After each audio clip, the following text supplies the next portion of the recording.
Ikkinchi fasl 18-qism. Allohning nomi bilan boshlayman. Unga hamd bo'lsin. Mahluqotlarning eng sharaflisi, yorituvchi chiroq bo'lgan Mustafa sallallohu alayhi va sallamga eng yaxshi salovat va salomlar yog'ilsin. Bugun Rasululloh sallallohu alayhi va sallamning go'zal siratlari borasidagi suhbatimizni davom ettiramiz. Hijratning 6-yilida payg'ambarimiz islom da'vatini yoyish uchun yuborgan elchilar haqida suhbatlashamiz. Rasululloh harbiy jihatdan yuksak qobiliyatga ega inson edilar. U zotning bu qobiliyatlari islom va musulmonlarga qarshi fitnalar, Rasululloh sallallohu alayhi va sallam va sahobalarga qarshi til biriktiruvlar avj olgandan so'ng namoyon bo'ldi. Bu tahdidlar da'vat ishiga xavf tug'dirardi.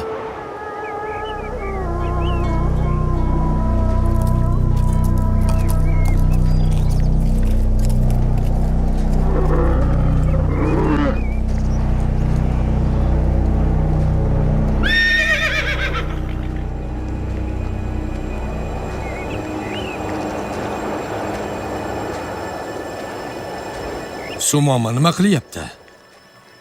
U xuddi musulmonlarga o'xshab baytni tavof qilyapti. Ha, musulmonlar qanday qilsa, u ham shunday qilyapti. U namoz ham o'qiyapti. Unga jinpin tekkan ko'rinadi. Yuringlar borib u bilan gaplashib ko'ramiz.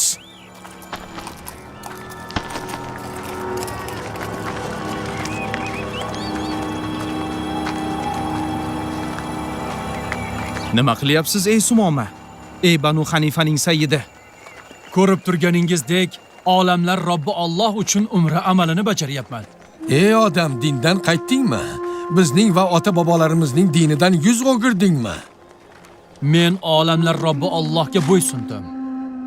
Hamda uning oliyjanob payg'ambari Muhammad Mustafa sallallohu alayhi va sallamga iymon keltirdim. Oy odam, esdan og'dingmi? Eshiting ey Makka ahli.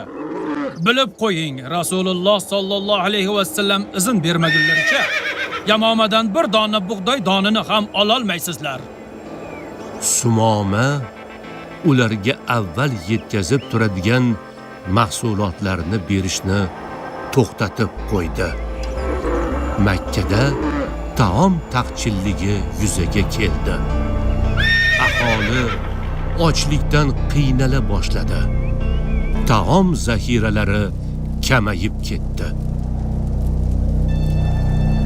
Endi nima qilamiz ey Quraysh sayyidlari? Toqatimiz toq bo'ldi. Uylar taomsiz huvillab qoldi. Bizni ne ko'yga solding ey Sumoma? Bizdan taomni to'sib qo'yib, burnimizni yerga ishqading. Endi Muhammadning oldiga xor bo'lib, boshimizni ekkancha boramizmi? Nima qilamiz ey odamlar? Nima qilamiz? Nima qilamiz? Sumomaning oldiga yana bir marta boraylik. Shoyat avvalgi holatiga qaytsa, ilgarigidek bizga Yamoma yerlardan unib chiquvchi mahsulotlardan bersa.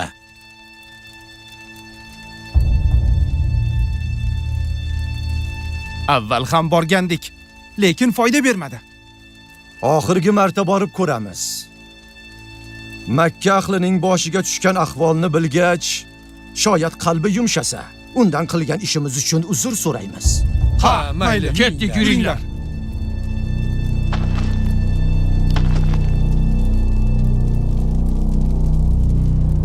Ey Sumoma, uzurimizni qabul qil. Nima qilishni bilmay qoldik. Ahvolimiz tang bo'ldi. Butun Makkada bug'doy doni qolmadi. Odamlarimiz ochlikdan qiynalishmoqda. Avval nima degan bo'lsam, shundan boshqa gapim yo'q. Allohga qasamki, Rasululloh izn bersalargina Yamomadan bug'doy donini olishingiz mumkin, shu.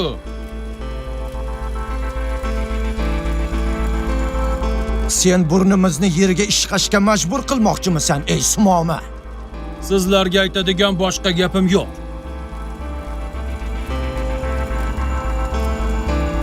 Yuringlar, Muhammadning oldiga boramiz. Undan Sumomaga taom berishi uchun izn berishini so'raymiz. Bundan boshqa choramiz ham yo'q. Ha, ketdik, yuringlar. yuringlar. Muhammadning oldiga boramiz. Ey Muhammad, biz sening qarindoshlaringmiz. Sendan yordam so'rab keldik. Ko'rib turganingdek qiyin ahvoldamiz. Bolalarimiz och. Sumoma bizga yana dom berishi uchun izn berib, bizga marhamat ko'rsat. U dom berish uchun sening izn berishingni shart qilib qo'ydi. Rasululloh sallallohu alayhi va sallam Sumomaga Qurayshga rahim qil deb maktub yo'lladilar. Shunday qilib, ushbu qissada Rasululloh biz uchun hayotimiz davomida ta'lim oladigan ko'pdan ko'p saboq berdilar. Avvaliga Rasululloh o'zlarini o'ldirmoqchi bo'lgan kishiga nisbatan rahmdil bo'ldilar.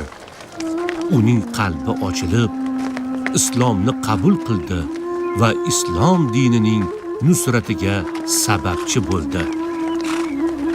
Keyin esa mushriklardan bo'lgan dushmanlarga rahm qildilar va qarindoshlik rishtalarini ulab, ularga dom berish uchun ruxsat berdi. Ey Allohning rasuli, biz Banu Lihyon shahidlari uchun o'ch olmoqchimiz. Ular sahobalardan bir qanchasini o'ldirishdi va bunga jazo olishmadi. Bunaqada islomning haybati yo'qolib, ular bu ishini yana takrorlaydilar. Ruxsat bering Rasululloh, ulardan o'ch olaylik, toki musulmonlarga nisbatan mana shunday muomala qilishini ko'ngliga tugib qo'ygan har qanday razil niyatli kishilar uchun bu to'siq bo'lsin. Alloh haqqi, agar har bir dushmanning yuziga o'zimizning kuch-qudratimizni ko'rsatib, islom va musulmonlarga nisbatan adovat bilan to'lgan qalblariga qo'rquv solib qo'ymasak, ular bu qilmishlarini to'xtatmaydilar. Bunga ishonchim ham komil. Ya Rasululloh, bunga ruxsat bering.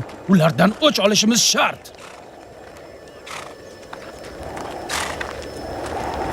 Rasululloh musulmonlarning qonini to'kish niyatida yurgan Bani Lihyonning ishiga nuqta qo'yish maqsadida ularga qarshi yurish qilishga rozi bo'ldilar. 200 nafar jangchi tayyorlashni buyurdilar.